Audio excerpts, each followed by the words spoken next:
Peter's in the studio, breakfast, to discuss the release of his latest book, How to Be an Ex-Footballer, which hit the shelves yesterday. Why? What made you do this? Well, you know what? We did, the first one went really well. That's why we did this one. But yeah, the first one, obviously, we took people inside the weird world of playing football, really, what it was like, exactly what it was like in the dressing rooms, training sessions, managers, team buses, things like that.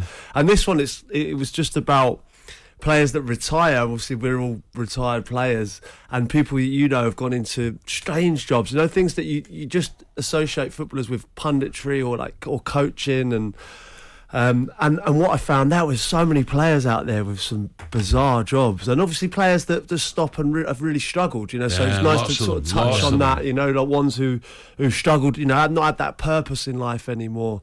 There was a little element of that what I felt like I needed to touch on, but most of it is about sort of the weird and wonderful jobs, like actors. People that go into finance. Obviously Brett Sancho, who I interviewed, who's the Minister of Sport for Trinidad and Tobago. George Weir's the President of Liberia. Some of the things are mad. Yeah. Well, who do we have? We interviewed Vinnie Jones. Yeah. Look at him now. 116 films he's done, which is amazing. It's amazing. Well, I went to, obviously we talked about actors in the book as well, and I went to see The Theory of Everything, the Hawking film, and we're sitting there, and I don't know, did you know Frank LaBeouf was in that? I know he's in LA. He's an actor. Yeah, he's an actor. I was sitting there in the film going, "Oh, that's Frank LaBeouf, the doctor." and obviously, Mrs. sitting next to me, she's like, "I don't care." So I was sure that's Frank LaBeouf. Anyway, again, I don't care.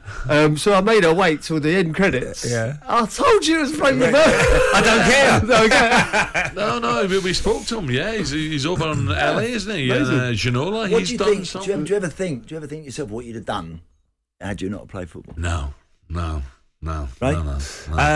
I would have followed down the footsteps of probably a black cab driver. Think you would have done? Around the town, yeah. What would you, Crouchy? What do you think? Well, I've been asked this question before, and I said I'd be a virgin, but I think my dad was in advertising, so I would have liked to have gone sort of down that route. Yeah. I think when you leave school, though, you always have one dream, didn't you? I didn't really have nothing to fall back on. But Andy, if I was a footballer, I was in trouble. You love your music, don't you? I love my music. So I've said this loads on talkSPORT, so excuse me for repeating myself. But in my class with Jim Kerr, Charlie Butchell, Simple Fantastic. Minds, yeah. Texas, with the manager of Texas was in my class. His younger brother was a year below, who's the bass player. And you've not got a bad voice, Al. Travis, lead singer. I could just see you, Al. Altered Images, unbelievable. Andy, he's not got a bad voice. No, I've heard Al singing a few times. In the morning. It's not great. But some of them, like you say, Crouchy, some of them have got like unbelievable careers, really. Well, give us a couple of examples.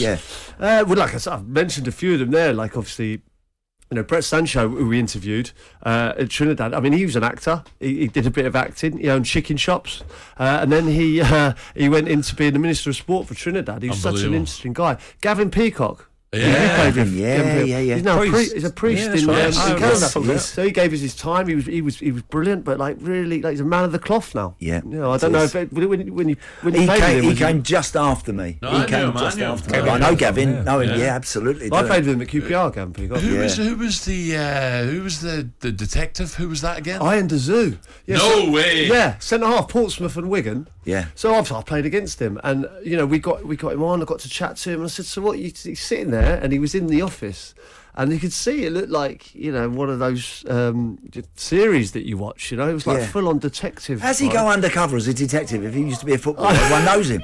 If he sat in the corner of a bar trying to get a bit of info, and someone says, "Oh look, what's his name? He used to play for Pompey." Come here with a picture. You're not going to suspect him, are you? No. He's not undercover. Thomas Gravison, I believe, gets a lot of mentions. Yeah, why? What's he been up to? Well, he went to Vegas. I don't know if you know this, but I think he became a poker player for a bit.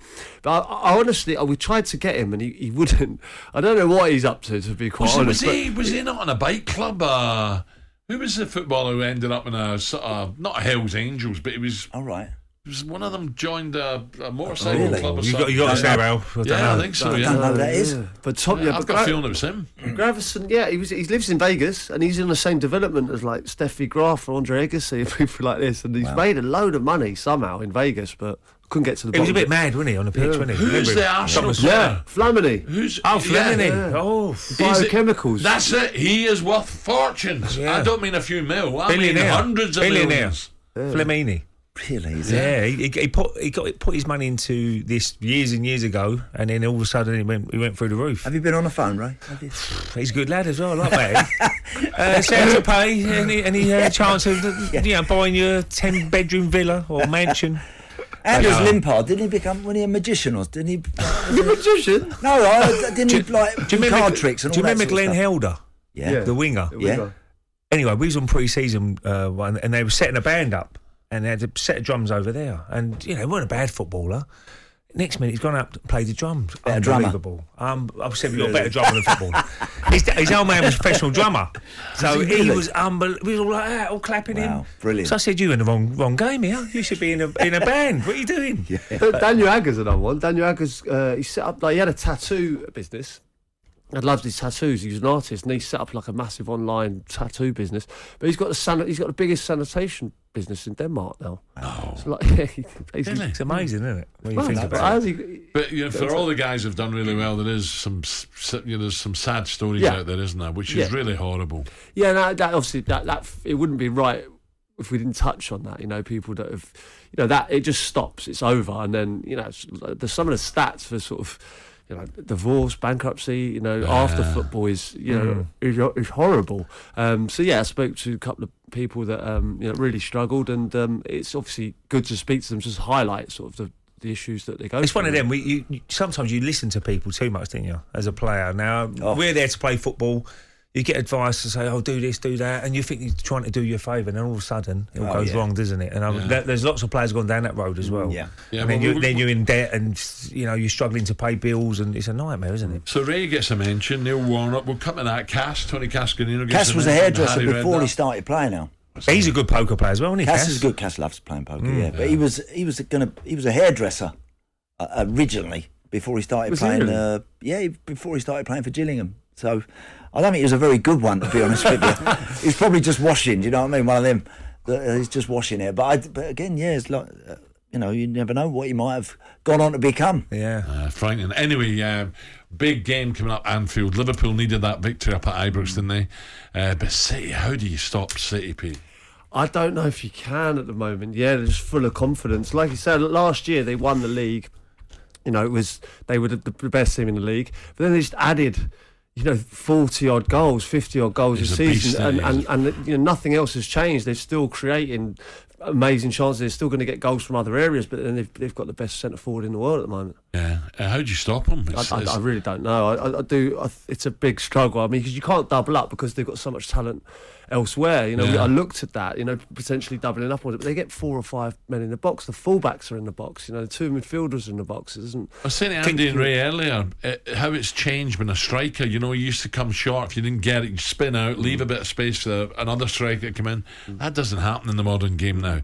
He's not interested in build-ups, Alan. He has a little look. No, it's not on. He just turns his back and he's thinking about when we get it wide, I'll get in the box. Total different game now as a centre forward. Yeah, but I used to set up just before I retired. I see some of the young lads, like quite a lot of them didn't do that. It's nice to see like Haaland feels like a tiny bit of a throwback in some degree because he's in the box 100% of the time. He doesn't miss a cross. He doesn't miss. Too many times I saw young players sort of waiting for the perfect cutback, and I'm like, no, you need to get in between in the 6-yard box between the penalty spot and the 6. That's where the goals are. And he knows make your that. mind up, go and make the guy on the ball his mind up to pass it. How would you mark him then? Would you put man to man, or can you do that?